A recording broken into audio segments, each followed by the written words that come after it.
तो क्या हाल चाल है मेरे लाल। उम्मीद है कि ज़बरदस्त होंगे, मस्त होंगे और आपकी पढ़ाई भी बहुत बढ़िया चल रही होगी। लेकिन मुझे पता है कि आप लोगों की पढ़ाई थोड़े से मैथ में दिक्कत हो रही होगी, इसलिए आप टेंशन लेने की ज़रूरत न है। टेंशन बिल्कुल ना लीजिए। आपको मैं लाया हूँ टॉप मोस्ट इम्पॉर्टेंट प्रश्न जो हर साल बोर्ड के एग्जाम में रिपीटिंग करता ही करता है मेरे बच्चे, यानी कि श्योर है कि इस साल भी आएगा ही आएगा। अगर ये प्रश्न नहीं आया तो इसी के आधार पे अंक को बस बदल के ये प्रश्न श्योर आएगा ही आएगा। बहुत करेगा तो अंक को चलो करते हैं शुरुआत। लेकिन शुरू करने से पहले मेरे बच्चे 1 मिनट रुक जाओ। तो बच्चे एक छोटी सी शायर के साथ हम लोग शुरू करते हैं अपने मैथ के VIP प्रश्न। मेरे बच्चे कि हाले दिल हर किसी को सुनाया नहीं करते, कि हाले दिल हर किसी को सुनाया नहीं करते, यूं ही हर किसी को अपनाया नहीं करते। लूट लेती है ये मतलबी दुनिया साहब, यूं ही हर किसी से दिल को लगाया नहीं करते। तो चलो बच्चे शुरू करते हैं प्रश्न को अपने। ठीक है बच्चे, ठीक है। देखो पहला प्रश्न क्या दिया आप लोग ध्यान समझो। ठीक है, पहला प्रश्न हम लोग को दिया है मेरे बच्चे कि उस बिंदु का निर्देशांक ज्ञात करो। बच्चे ये निर्देशांक ज्यामिति से प्रश्न है, बहुत ज्यादा इंपॉर्टेंट है। आप जितना सोच रहे हो ना मेरे बच्चे उससे ज्यादा इंपॉर्टेंट है। लेकिन एक बात ध्यान रखो मेरे बच्चे, मुझे पता है कि आप लोग अभी तक बहुत कम पढ़े हैं या पढ़ के सब कुछ भूल गए हैं। तो इसको बढ़िया से समझने के लिए और बोर्ड में अच्छे से नंबर लाने के लिए वीडियो को धैर्य से पूरा शुरू से अंत तक देखिए। अगर आप ये सोचेंगे कि मैं खड़े खड़े सब कुछ ट्रिक के साथ सीखूं, तो बच्चे ट्रिक एक हवा की तरह होता है। ट्रिक और प्यार कभी टिकता नहीं है, मेन मौके पर धोखा देता है बच्चे। तो ट्रिक और प्यार पे कभी भरोसा नहीं किया करो। विश्वास किस पे करना चाहिए? तो मूल जागीर पे। जागीर क्या होता है? तो प्रश्नों का विस्तार। हम आपको मैथ विस्तार में सिखाए हैं। तो चलो करते हैं कहानी को।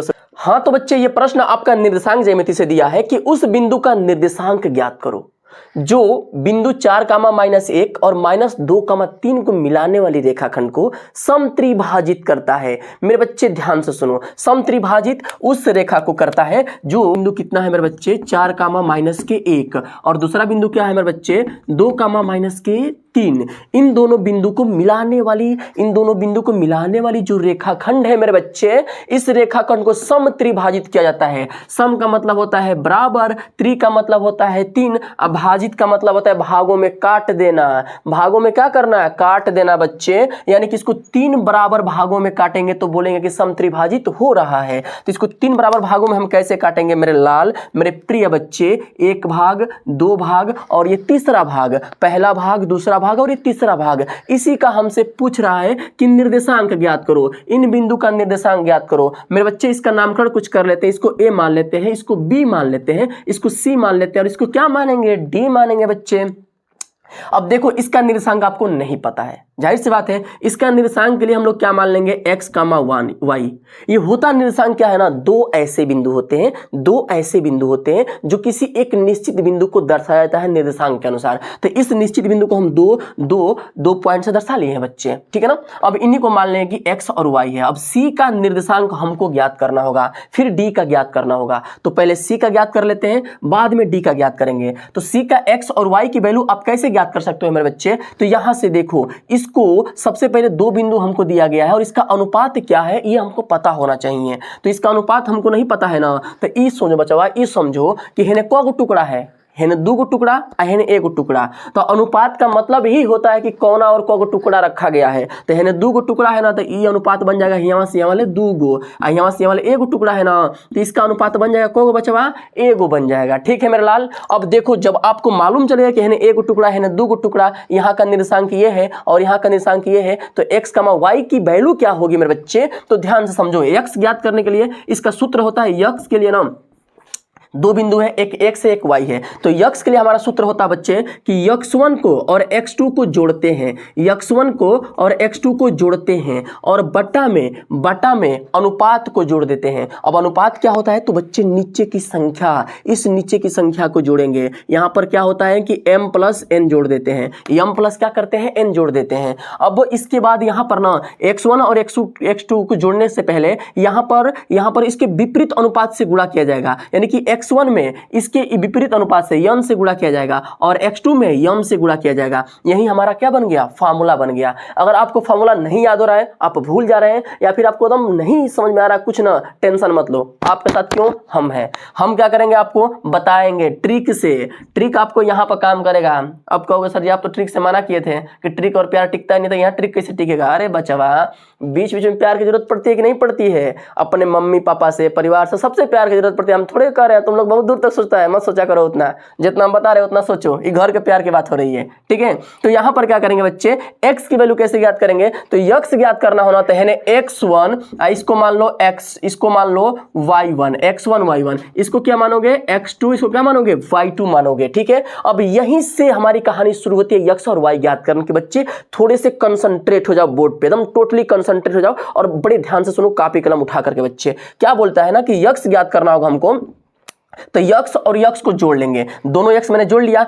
एकरा बाद एकरा उल्टा वाले अनुपात से, एकरा उल्टा वाले अनुपात को हेके बोलते हैं यम, हेकरा बोलते हैं n। तो x1 में n से गुणा करेंगे, x2 में यम से गुणा करेंगे, वही मैंने किया, x1 में यम से, x2 में m से, और अपान में m प्लस के n कर दिया, x का वैल्यू हमको मिल गया। अब यहीं पे हम रख देंगे वैल्यू, यानी कि x बराबर n इंटू x1। अब n का मान यहाँ कितना माने बचवा, 2 मान दिए हैं, x1 का मान कितना माने हैं, तो x1 का मान 4 माने हैं, फिर प्लस है तो प्लस, फिर यहाँ पर m है मेरे बच्चे, m का वैल्यू क्या होगा, तो यहाँ से छाटो 1 है मेरे लाल, अरे मेरे प्रिय लाल का बताई तोहरा के, करजवा काट कर रखो तो समझबा, तन ध्यान से समझा है मैं कि m का मान 1 होला, m का मान कितना होता है बच्चे 1 होता है, ध्यान से समझो मेरे बच्चे, और इंटू m2 के बाद x2 है, x2 की वैल्यू कितना रखा है, -2 रखा है, अपान में m प्लस के 1, m का मान 1 है और n का मान 2 है, यानी कि 2 + 1 कर देंगे मेरे बच्चे। इसको आप ध्यान से हल करो। अब यहाँ पर सिंपल कैलकुलेशन दिया है मेरे लाल, ये तो दूध पीता हुआ बच्चा हल करता है ना, 5वीं में जो पढ़ता है वो ना जो घटना करता है। आप लोग तो बहुत बड़े हो गए, 10 में आ गए, आसानी से कर सकते हैं। कैसे करिएगा ध्यान से दीजिए,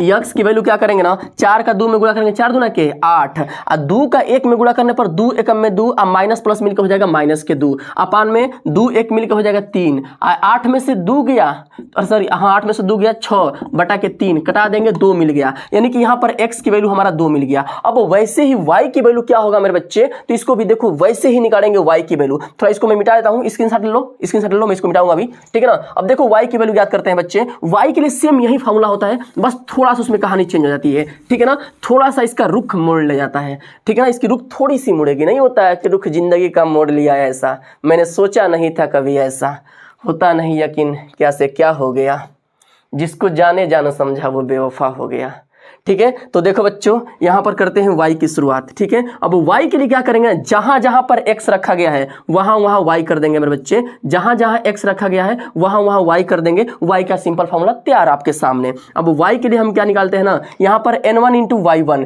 n1 का मान कितना दिया है मेरा लाल, n1 का मान कितना दिया है, n का मान कितना दिया है, तो n का मान 2 है, इंटू y1 का मान कितना है -1 प्लस m का मान कितना है 1, इंटू y2 का मान कितना है -2, अपान में m प्लस यानी कि 2 + के 1, इसका भी वैल्यू क्या प्राप्त होगा बच्चे, तो y बराबर 2 एकम में -2 और 2 एकम में फिर -2, ये प्लस माइनस मिलकर हो जाएगा माइनस, और अपान में 3, माइनस माइनस मिलकर होता है बच्चे माइनस, तो 2 में 2 जोड़ेगा -4 हो जाएगा, बटा में 3, यानी कि -4/3 इसका निर्देशांक बन जाएगा। क्लियर है मेरे बच्चे, उम्मीद है कि आप लोग को बहुत बढ़िया समझ में आ रहा होगा, मजे मजे में। क्लियर है, तो अब देखते हैं इसका d का निर्देशांक कैसे ज्ञात करेंगे। इसको भी मान लीजिए क्या मान लेंगे, x डैश और y डैश मान लीजिए इसका निर्देशांक। अब इसकी कहानी को शुरू करते हैं, सेम वही फॉर्मूला, यहाँ पर भी x ज्ञात करने के लिए x का ही सूत्र लगाया जाएगा, x ज्ञात करने के लिए x का ही सूत्र लगाया जाएगा। जैसे होगा क्या मेरे बच्चे, ध्यान से समझिएगा, होगा क्या कि x के लिए आप कैसे निकालोगे, तो x के लिए वही काम, n into x1 plus m into x2 अपान में m प्लस n, ठीक है। तो x बराबर क्या बनेगा, n इंटू x1, n का मान कितना दिया बच्चे 2, और x1 का मान कितना दिया है मेरे लाल, इस x डैश की बात कर रहे हैं हम यहाँ पर, इस x डैश की। अब यहाँ पर m और n बदल जाएगा, ध्यान समझिएगा, यहाँ पर n और m बदल जाएगा। अब कहोगे भैया अब कैसे n ज्ञात करें, तो बच्चा ये बताओ कि d का मान ज्ञात करना है ना, तो हेकरा हेने को टुकड़ा, एगो, आ हेकरा हेने को टुकड़ा, तो 2 गो, तो हेने बनेगा 2, होने बनेगा 1, यानी कि m की वैल्यू 2 और n का वैल्यू 1 हो गया। तो यहाँ पर वैल्यू पुट करेंगे, n की जगह पे हम रख देंगे 1 इंटू के x1 का मान कितना दिया बच्चे 4, प्लस m का मान कितना दिया है 2, इंटू x2 का मान कितना दिया है -2, अपान में m प्लस n, यानी कि कर देंगे 2 + के 1, ये बन जाएगा 4 एकम में 4 प्लस 2 दूना के -4, बच्चे ध्यान दो, 2 में 2 से गुणा करने पर माइनस प्लस मिलकर -2 दूना के 4, अब बटा में 3, 4 में से 4 गया 0 बटा में 3, यानी कि इसकी वैल्यू हो जाएगा 0, यानी x डैश की वैल्यू हो गया 0। अब वैसे ही y डैश की वैल्यू क्या होगा, तो सिंपल है बच्चे, y का ज्ञात करने के लिए सूत्र में जहां जहां x है तहां तहां y लिख दीजिए, जहां जहां सूत्र है तहां तहां क्या लिख देंगे, y लिख देंगे। y1 और y2 बन गया हमारा, सेम इसी पे हल कर देंगे इसको। तो यहां पर हमारा वैल्यू क्या होगा बच्चे, ध्यान से समझिएगा, y डैश बराबर n इंटू के y1, n का मान कितना दिया है 1 इंटू y1, y1 का मान कितना है -1 प्लस फिर m का मान कितना है बच्चे 2 इंटू y2 का मान कितना है -3 अपान में m प्लस n 2 प्लस के 1। हल करेंगे, एक में एक से गुणा करने पर -1, चूंकि माइनस प्लस मिलके माइनस हो जाएगा। फिर 3 का 2 में गुणा करेंगे, 3 दूना के 6 माइनस प्लस माइनस अपान में 3 माइनस माइनस मिलके हो जाएगा प्लस, यानी कि 6 1 मिलके हो जाएगा -7/3, यानी कि y डैश की वैल्यू -7/3 हो गया। यानी कि अब आपसे प्रश्न यही पूछा था कि उन बिंदु का निर्देशांक ज्ञात करो जो समत्रिभाजित कर रही है, तो यही C और D समत्रिभाजित कर रहा था। इनका निर्देशांक हो जाएगा 2,4/-3 और 0,-7/3। आपका हो गया आंसर। क्लियर बच्चे? हाँ तो बच्चे अब ये प्रश्न नंबर दूसरे पे आ गए हैं। ये प्रश्न तो बड़ी धांसू है मेरे लाल, मजा आ जाएगा आपको बना करके। अगर आपको आ रहा है ना तो वीडियो को अभी रोक करके इसको बना के इसका आंसर कितना आ रहा है जस्ट अभी कमेंट बॉक्स में मुझे बताइए। अगर नहीं आ रहा है तो ध्यान से इसको सीखो मेरे लाल, ध्यान से सीख लेना। प्रश्न क्या बोलता है, ध्यान से सुनो कि एक एपी है, 3 8 13 18 डॉट डॉट कहीं तक गया है, का कौन सा पद 78 होगा? इसका कौन सा पद है जो 78 प्राप्त होगा?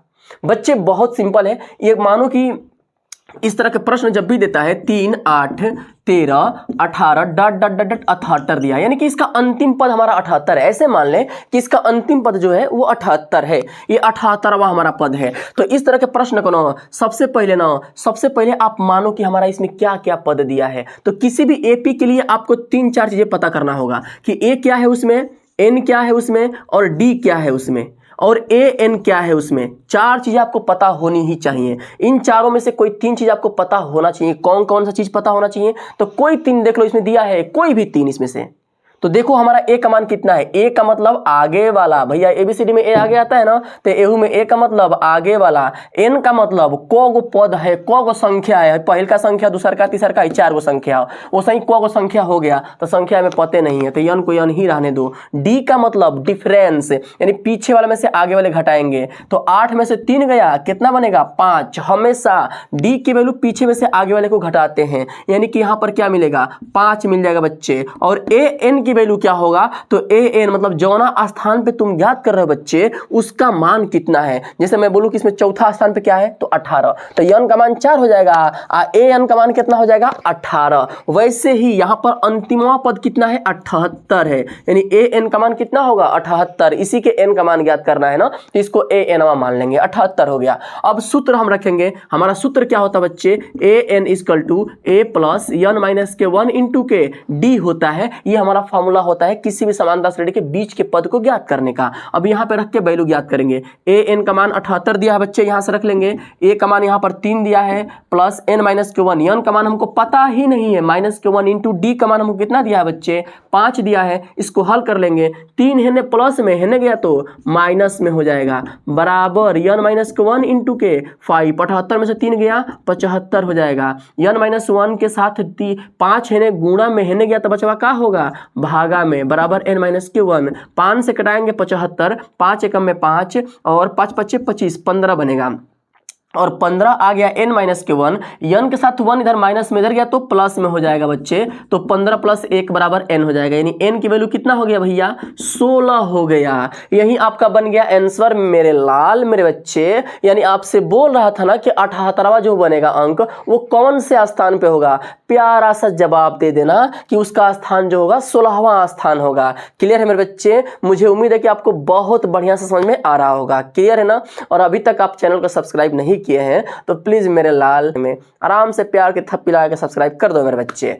ये तीसरा वाला प्रश्न आपको द्विघात समीकरण से दिया है और बोर्ड में द्विघात समीकरण से कंफर्म एक प्रश्न आता ही आता है कि इसका गुणनखंड करके इसका मूल ज्ञात करो। जैसे आपसे प्रश्न दिया है कि 2x का स्क्वायर प्लस x माइनस 6 बराबर 0 के मूल ज्ञात करो गुणनखंड करके। तो इसका मूल हम कैसे ज्ञात कर सकते हैं बच्चे? किसी भी द्विघात के लिए सबसे पहले जो द्विघात देगा उसको हम उतार लेंगे, उतारने के बाद आगे वाले से पीछे वाले में गुणा कर देंगे। अब 2 से 6 में हम गुणा करेंगे मेरे बच्चे तो 6 दूना के बन जाएगा 12 12। इसके बाद इनका चिन्ह भी लिख लीजिए, माइनस प्लस मिलकर क्या होगा बच्चे, माइनस हो जाएगा। अब बीच में कौन सा अंक है उसको उतारेंगे, बीच में कोई नहीं है, एक मान लेंगे। एक आप यहाँ पे उतारोगे तो आप बस यहाँ पर एक उतार लीजिएगा, इसके चिन्ह से कोई मतलब नहीं है। आगे पीछे का गुणा करेंगे, उसका चिन्ह लिख लेंगे, यहाँ पर बीच वाली संख्या हम उतार लेंगे। इसके बाद ये सोचेंगे मेरे बच्चे कि कोई ऐसी दो संख्या प्राप्त हो जाए जिनका मैं गुणा करूं तो 12 हो जाए और घटाऊं तो कितना मिल जाए, तो 1 मिल जाए।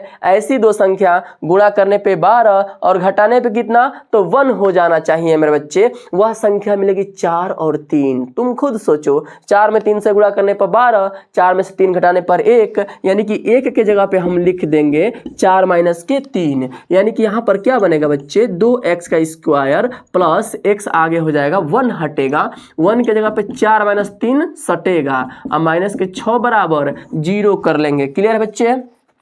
अब यहां पर क्या करेंगे, इसके ब्रैकेट को तोड़ लेंगे, 2x का स्क्वायर प्लस x से 4 में गुणा होगा बनेगा 4x, माइनस x से 3 में गुणा होगा 3x, माइनस के 6 बराबर 0 हो गया। दो अंक का जोड़ा बना लेंगे। जोड़ा बनाने के बाद करेंगे कामन। कामन का मतलब ये होता है कि ऐसी छोटी से छोटी संख्या, नहीं बड़ी से बड़ी संख्या जो दोनों में हो सके, ऐसी बड़ी से बड़ी संख्या जो दोनों में हो सके। तो 2 से इसमें भी भाग लग जाएगा, 2 से इसमें लग जाएगा, यानी कि 2 यहाँ से कामन कर सकते हैं। x यहाँ भी हो जाए, x यहाँ पर भी है, तो x कामन कर लेंगे। तो यहां पर अब क्या बचेगा, तो बचेगा x प्लस 2 से भाग देंगे 4 में 2 बार जाएगा। अब यहां पर हम क्या कामन कर सकते हैं, तो माइनस कामन करेंगे 3। यहां पर माइनस क्यों कामन कर रहे हैं, तो देखिए ना, यहां ब्रैकेट में माइनस, यहां ब्रैकेट के अंदर कौन सा चिन्ह है, प्लस, यहां पीछे कौन सा चिन्ह है, माइनस। तो चिन्ह अगर विपरीत हो जाए पीछे से या ब्रैकेट वाले से, तो यहां पर चिन्ह माइनस कामन होगा, और दोनों सेम रहेगा तो प्लस कामन होगा। तो दोनों उल्टा है तो मैंने माइनस कामन कर लिया है। ठीक है, 3 से भाग देंगे x में, यहां पर 3 बनेगा, अब प्लस के 2 बन जाएगा बराबर 0, 3 दूना के 6, प्लस का चिन्ह लग जाएगा। अब x प्लस 2 और x प्लस 2 सेम है ना बच्चवा, तो इसको एक जगह लिख लेंगे। हे ब्रैकेट में इसके सामने का 2x इसके सामने का माइनस के 3 बराबर कर देंगे 0। अब दोनों को बारी बारी से 0 करेंगे। एक बार यहाँ पर x प्लस 2 बराबर 0 करेंगे तो x बराबर 2 माइनस के हो जाएगा, और एक बार यहाँ पर 2x माइनस 3 बराबर 0 करेंगे तो 2x, 3 है ना माइनस में उधर गया तो प्लस में, x के साथ 2 इधर गुणा में उधर गया तो भागा में, यानी कि दोनों मूल आपका ज्ञात हो गया, माइनस के 2 और 3 बटे के 2। क्लियर। तो देखो प्रश्न क्या दिया है बच्चे, चौथा, कि यहाँ पर s माइनस टी बराबर 3 दिया है और s अपान में 3 प्लस टी अपान में 2 बराबर 6 दिया है। तो इसको प्रतिस्थापन विधि से हल करके इसके s और t की वैल्यू ज्ञात करना है बच्चे। सबसे पहले आप इसको मान लो समीकरण नंबर 1, इसको मान लो समीकरण नंबर 2। समीकरण 1 को हम क्या करेंगे, एक को ना इसको यहाँ से किसी एक को अकेला करेंगे, प्रतिस्थापन। पहले शब्दों का मतलब समझिए, प्रतिस्थापन, प्रति मतलब होता है एक, स्थापन मतलब होता है एक के स्थान को परिवर्तित करना। तो यहाँ पर किसी एक चर के स्थान को उठा के दूसरे में रखना होगा। अब ये कैसे करेंगे, तो सबसे पहले यहाँ पर जो चर लिखा है s माइनस टी बराबर 3, तो यहाँ पर जो बच्चे चर लिखा है ना, यहाँ पर किसी एक चर को अकेला कर देंगे। तो s बराबर 3 और t हमारा इधर माइनस में उधर गया तो हो जाएगा प्लस में, तो s इक्वल टू 3 प्लस के t हो गया। इसका ब्रैकेट बंद कर लेंगे, मान लेंगे समीकरण नंबर 2। अब क्या करना होगा कि जो हमारा यहाँ पर अकेला चर मिल गया है उसको अगले समीकरण में उठा के रख देंगे। यानी क्या करेंगे, इस समीकरण 2 का मान समीकरण नंबर 3 का मान समीकरण नंबर 2 में रखने पे यहाँ पर लिखा जाएगा समीकरण 3 का मान, 3 का मान समीकरण 2 में रखने पर। ठीक है, समीकरण 2 में रखने पर। तो समीकरण 2 क्या लिखा है बच्चे, s अपान में 3 प्लस t अपान में 2 इक्वल टू 6, और यहाँ पर s की वैल्यू हम प्राप्त किए 3t,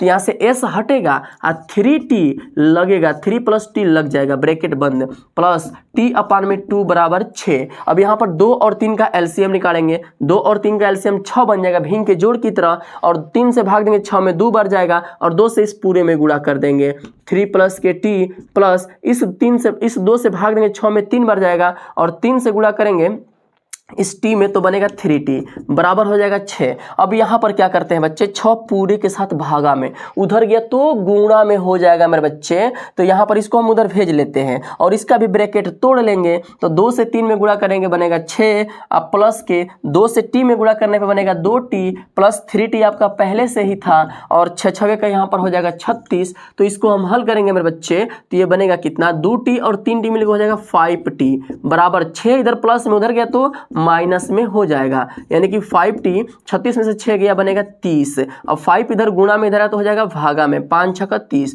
यानी t की वैल्यू हमारा जो प्राप्त हुआ वो 5 प्राप्त हो गया। अब t 5 मिल गया तो s कितना होगा, तो यह वैल्यू उठा के समीकरण नंबर 3 में आप रख दीजिएगा, तो यानी s की वैल्यू हमको क्या मिलेगा मेरे बच्चे, तो 3 + t है, तो s बराबर क्या होगा, तो 3 + 6 बराबर कितना हो जाएगा, 9 हो जाएगा। यानी s की वैल्यू आपको मिल गया कितना बच्चे, 9 मिल गया, और t का वैल्यू हमको मिल गया 6, यही आपका आंसर हो गया। तो बच्चे ये प्रश्न नंबर 5 हमसे क्या बोल रहा है कि 0 से 50 के बीच विषम संख्याओं का योगफल क्या होगा।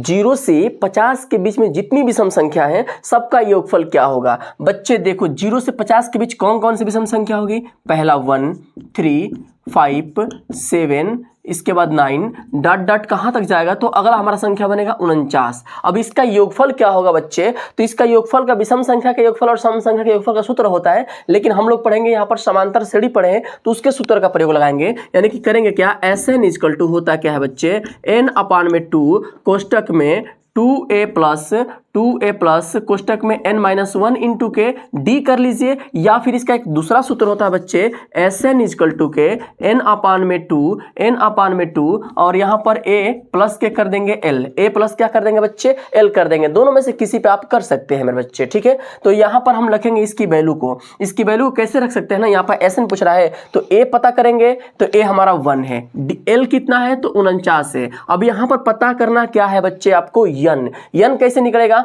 तो n के लिए अंतिम पद ही हमारा n डिसाइड करता है कि अंतिम पद n कितना है। तो n के लिए एक फार्मूला होता है an = के a प्लस n-1 इंटू के d। अब यहाँ पर वैल्यू उठा के रखा जाएगा इस सूत्र में पूरे समीकरण से, तो an का मान कितना होगा बच्चे 49, a का मान कितना है 1 है, प्लस n-1, n का मान पता ही नहीं है, इंटू के d कितना होगा, तो यहाँ से पीछे वाले में से आगे वाला घटाओ, 3 में से 1 गया 2 बन जाएगा बच्चे। तो यहाँ पर इसको हल करेंगे, 49 1 इधर प्लस में इधर आएगा तो हो जाएगा माइनस में, = n-1 इंटू के 2, 49 में से 1 गया हो जाएगा 48, 2 इधर गुणा में इधर तो हो जाएगा भागा में, बराबर n-1, 2 से कटाएंगे बनेगा 24, 1 इधर माइनस में इधर तो हो जाएगा प्लस में, 24 + 1 बराबर n हो जाएगा 25, यानी कि n की वैल्यू हमको 25 मिलेगी। अब यहाँ पर मान रख देंगे Sn = के 25/2 और a प्लस के l का मान कितना रखेंगे भैया 49, यानी कि 25/2 इंटू 49, 1 मिल के कितना हो जाएगा 50, 2 से कटाएंगे कितना मिलेगा 25 मिल जाएगा। क्लियर है बच्चे। अब 25 का 25 में गुणा करेंगे हो जाएगा 625 आपका आंसर। देख रहे हैं ना कितने आसानी से इसकी वैल्यू प्राप्त हो रही है मेरे बच्चे। तो इस तरह के सारे प्रश्नों के सलूशन पाने के लिए हमारे चैनल को सब्सक्राइब कर दो बच्चे, बड़े प्यार से सब्सक्राइब कर दो एक बार, और लाइक भी कर दो, ठीक है। अब मिलेंगे अगले वीडियो में, आपको जल्दी लाऊंगा मैं, पूरे साइंस और हिंदी के सलूशन के साथ मिलेंगे, ठीक है। तब तक के लिए जय हिंद, धन्यवाद।